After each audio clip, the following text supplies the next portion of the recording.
आप देख रहे हैं पब्लिक समाचार, पब्लिक के हक में।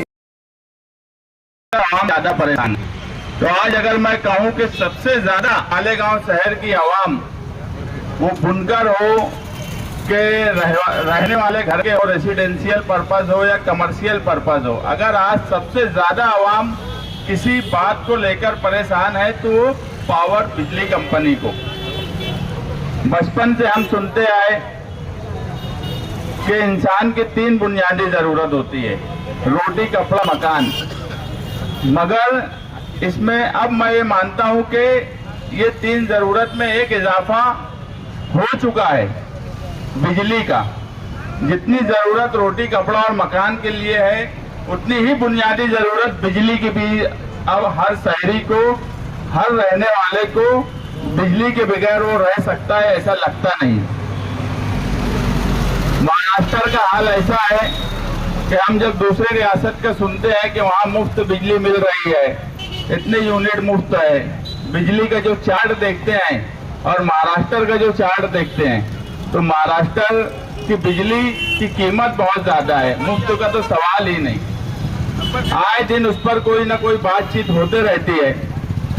जब संगठन के लोग हमसे मिलने आए तो उस वक्त मेरी प्रताप वगाड़े साहब से भी बात हुई, बाद में अबू आसिम आजमी साहब से बात हुई, उनको भी वो डिटेल दी गई कि ये जो मामला है, तो वो पूरी बात ये समझी कि ये महाराष्ट्र में कई जगह का मसला है।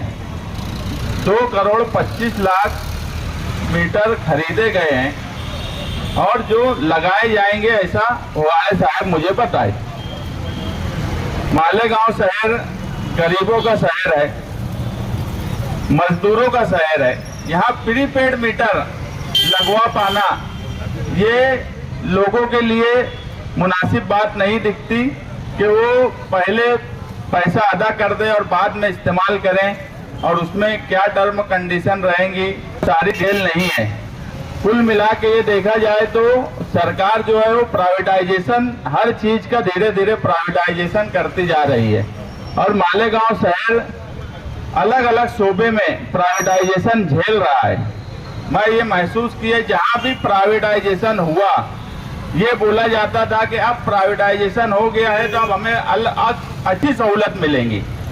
बिजली कोलकाता कंपनी आई, उस वक्त भी ये कहा गया कि अब इंफ्रास्ट्रक्चर बहुत सुधर जाएगा, बिजली देने का जो काम है वो बहुत अच्छा हो जाएगा। मगर 4-5 साल का वक्फा होने पे है, ऐसा कहीं पे भी नजर नहीं आता कि प्राइवेटाइजेशन होने के बाद हमें दूसरी तरफ कोई सहूलत मिली।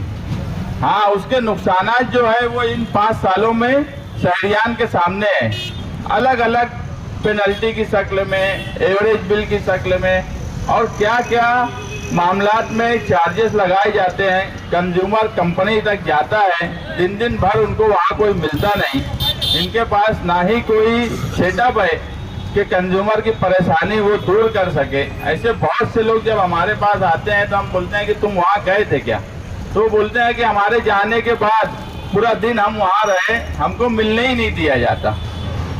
ये इंफ्रास्ट्रक्चर का इनका हाल है, ये मेन पावर का इनका हाल है।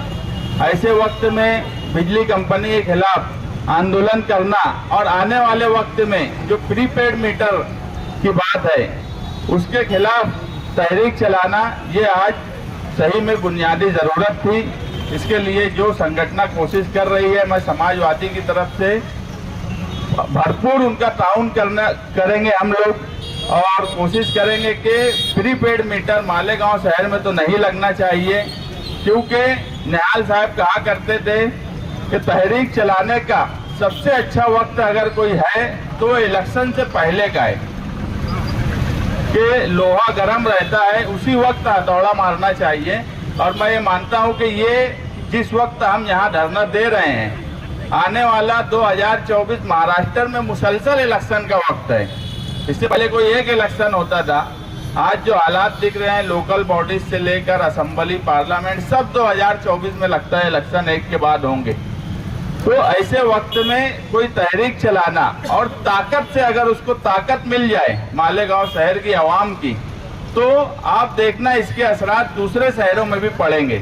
और ये ऐसी पहली तहरीक होने जा रही है जिसमें मालेगांव सेंट्रल के और मालेगांव आउटर के दोनों तरफ के समाजी सियासी जिम्मेदारान उस तहरीक में शामिल रहने वाले हैं। तो मुझे इस तहरीक का मुस्तकबिल अच्छा दिख रहा है, कामयाबी की तरफ जाता हुआ दिख रहा है। बस आवाम को इस तहरीक के साथ जुड़ने की ज़रूरत है कि आवाम का बुनियादी मसला बिजली का है। अगर आज वो बिजली के सवाल पर इकट्ठा नहीं हुए तो प्राइवेटाइजेशन इस शहर की आवाम को धीरे धीरे, जैसे नारा लगा है कि कंगाल कर देंगी, तो सच में कंगाल कर देंगी। आप कारपोरेशन को भी उठा कर देख लो, साफ सफाई के जितने ठेके थे वाटर ग्रिड से लेके दूसरे सब प्राइवेट कर दिए गए। और ये बोला गया कि अब प्राइवेट करने के बाद सुधार हो जाने वाला है। करोड़ों रुपये तो जा रहे हैं मगर सुधार कहीं से दिखता नहीं। तो इसका दूसरा मतलब है कि प्राइवेटाइजेशन से आवाम को कोई सहूलत नहीं मिलती। आवाम की जेब का पैसा जरूर ठेकेदार और जो प्राइवेट कंपनी है उसकी जेब में जा रहा है। इसलिए प्राइवेटाइजेशन के तो किसी भी शोबे में, प्राइवेट कंपनी कोई भी शोबे में आए, उसकी मुखालफत होना चाहिए। बिजली के सवाल पे आज जो ये धरना दिया जा रहा है, मैं उम्मीद करता हूँ कि आने वाले वक्त में ये एक बड़ी तहरीक की तरफ जाएंगे और मालेगांव शहर की आवाम इनका भरपूर ताउन करेंगी। शुक्रिया। मुस्लिम संगठन बनाने वाले तमाम जिम्मेदारान को मुबारकबाद दूंगा कि जो मुल्क और रियासत के हालात हैं, ऐसे वक्त में अलग अलग शोबे और अलग अलग हालात के हिसाब से इस तंजीम की इस शहर को बहुत ज़रूरत थी। आज जिस सवाल पर मेरे ख्याल से ये पहला आंदोलन है इस तंजीम का, और वो इस शहर का बुनियादी सवाल है पावर कंपनी का। हम सियासी समाजी कामकाज करते रहते हैं।